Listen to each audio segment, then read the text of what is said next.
Gáis go dtíanta ag fórne sínsir agus minúr na Gaillimhe inné, glindar agus ceúra is staide fíorse in jobh. Ócha John íonta atá an do na daine an chun carú daine gachtain atániu tá gá chun an chun macarga an special do gachtain atá an seo donna chlán agus go mórmó don chlán an cídi atá an seo Tony Keedy fear a bhíon an 8 le mise mar captain agus Tony man of the match an special sa tróna seo.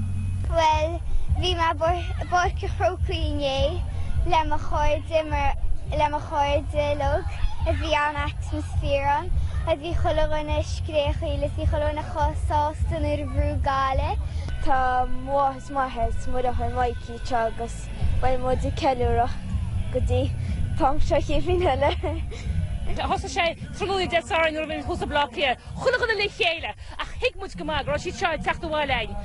An ceanín beagas ceanín mór ach tá sé taí leis go gaiile agus táidir seo a partna péirse agus tá sé doisite tá stairdianta agus beir nach dá sé is go deo agus tá muinte na gaiile ar fad an seo cos nó héin. An staró sinna seo an céadú riamh ar áhan a gáchrí an bóse gaiilem é star cum an lúchlas céal agus sin déine sé din lá an ítach even ar maidin lá clia san óstán bhí atmosfér an wahar fadan bhí gatainna bhí gatainna áthasach agus gatainna an bródúach na fórne.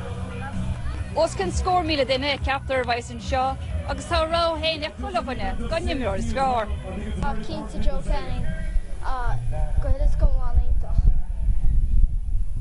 Bhí cúpla ar nó san politíblíine sin bhí sé doisreit ar fad. Well, is smálam gabhad me cinúirní is imró ranmha agus tuir gáile go má an gé agus bhrúisiad ach bhí dad a scáil sa mamas farláidige so ní a mám sósan le bhrú gáile. Tá gachtain ar incident seo is staide fíorse tróna, níl ceúra na Gaillimhe ach an na hús.